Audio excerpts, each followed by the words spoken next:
First Take is presented by Bass Pro Shops. Your adventure starts here. And in part by AT&T, mobilizing your world. After starting 57 straight games for the Colts, including the playoffs, Andrew Luck will miss his second straight game tonight versus the Texans. According to our Adam Schefter, Matt Hasselbeck will get the nod in his place. Stephen A., how worried are you about your Super Bowl pick, or is this just a mere bag of shells? Well, I've already given up on them as my Super Bowl pick, which I announced last week. They just look like a shell of themselves. They're not what they're supposed to be. They rank very low in the league, around 25th or 26th in terms of their running game. I'm not impressed with what I'm seeing right now. Frank Gore obviously is Frank Gore, but at the same time, you would expect them to have done more. They're ranking 26th. In terms of their run and attack. I'm just not sold on them. And so for me, I look at it from that perspective. Even though Frank Gore is doing his thing, averaging more than 4 yards a carry, I don't know if he's not being utilized enough, if Gregson and Pagano haven't shown up the offensive line. Maybe it's Andre Johnson and those guys ain't doing much. I don't know. I'm going to pick them to win tonight because the Texans have injuries, but I'm not sold on the Colts right now. So they're now a mere bag of shells of themselves. Is that fair to say? Okay. Yes. Yeah, I got it.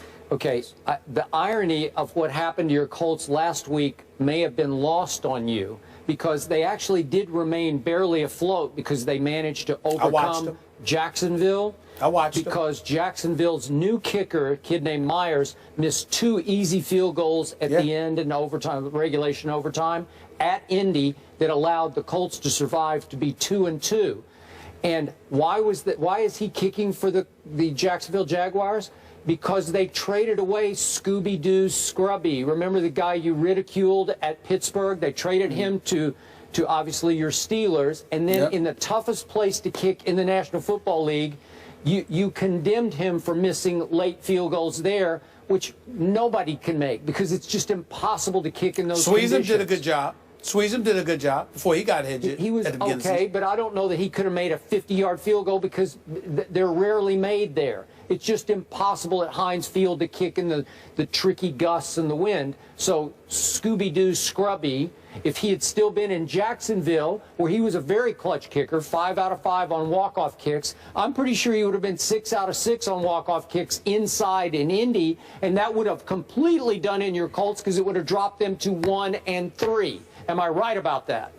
That's fair enough. I am right about that. Yes, you are. So now you're picking. You're sticking with them tonight to win? Tonight because, DeAndre Hopkins may not play. I don't know how many weapons they have for the I think the Texans have some injuries, and that's the problem.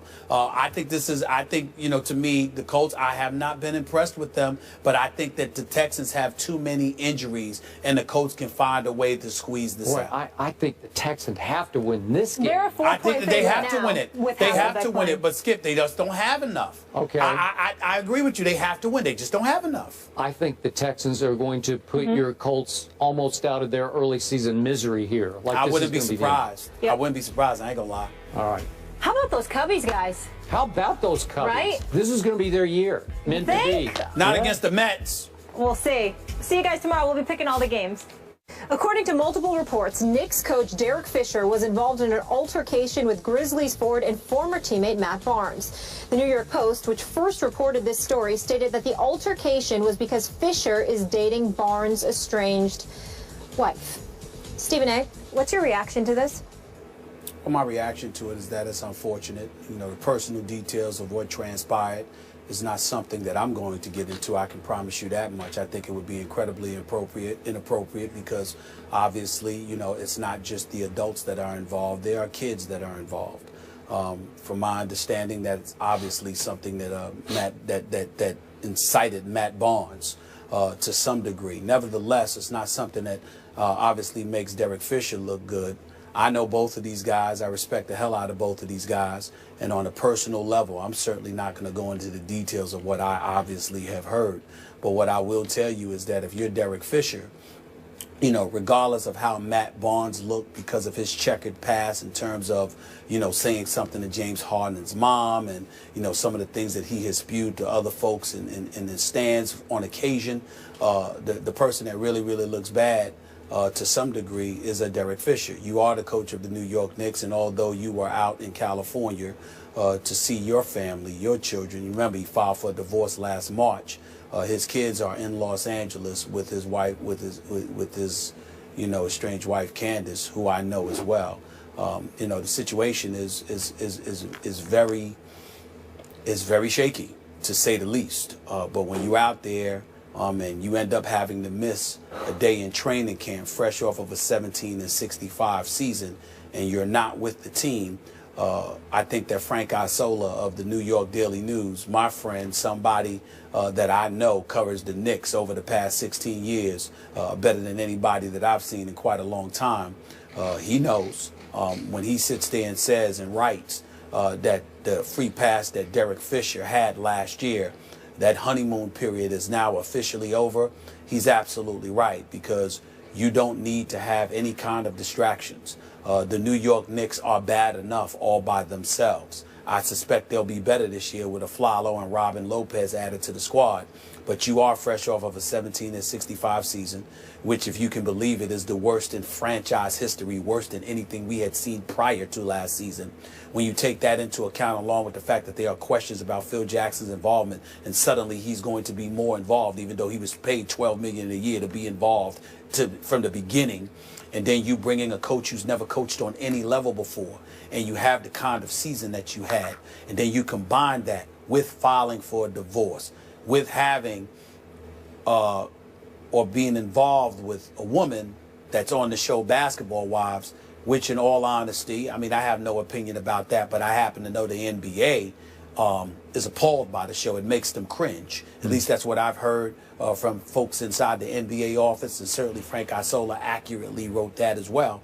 I just think that puts Derek Fisher in a spot that he doesn't need to be in. It's not my place to get into their personal business. I don't roll like that. I'm not about to now.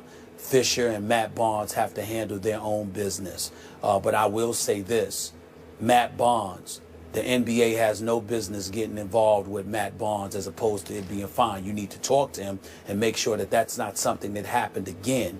But Matt Barnes didn't just react because of who it is. He reacted because it's the mother of his children. And in Fisher's case, you're grown. You're not just a player now, you're a coach. Yep. And right, wrong, or otherwise, you've got to be the bigger man and be sensitive to that. This is not one of those situations where either deserves to be fined, nor do they deserve people like myself and others commenting about their personal business. And I definitely don't think that it's the NBA that should get involved from fining them. They should just sit there and say, chill, and let's make sure that this is not something that ever happens again, and leave it at that, because this ain't some, small, immature beef. Yep. All I'm going to say is children are involved. Let's leave it at that. I am 100% with you on that one, Stephen A. We're going to get Skip's take after the break. Stay right here on First Take. Welcome back to First Take, presented by Bass Pro Shops.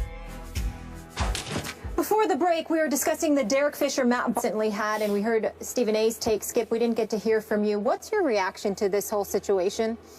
Stephen A., you've often said on the show that a player's personal business is his personal business, and you will stay out of that personal business as it relates to your job of reporting on the NBA. And I sometimes say, I'm with you to this point. If what a player is involved in off the court starts to impact or affect his performance on the court, then it becomes germane to what we're discussing here on this show. Now, Derek Fisher, clearly, as you point out, is no longer a player. He is the head coach of the New York Knicks. And I know they're pathetic. I know they're a disaster. I can't remember all the words that you've used.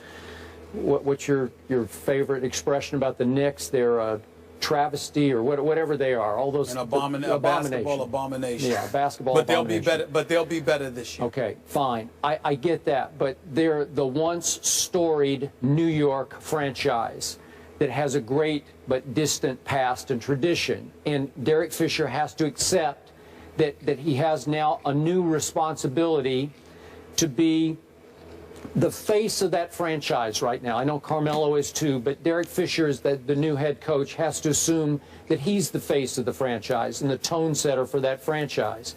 So if I understand the story correctly, he took the weekend off from training camp to fly to Los Angeles under the auspices of he wanted to visit his kids. Great, but he wound up in the middle of this incident, which didn't have anything to do with visiting his kids. And it's just a bad look for the Knicks and obviously for the NBA. Nobody likes this. There's nothing pretty about it. There's nothing face-saving about it. We all don't like it. We don't want to get into the tabloid details here, but it's just not right for Derek Fisher to wind up involved in this, however it happened.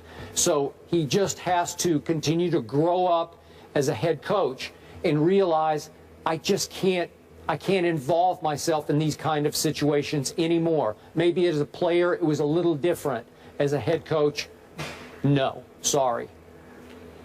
I completely agree. I have nothing to add to that. You're absolutely right. All right, let's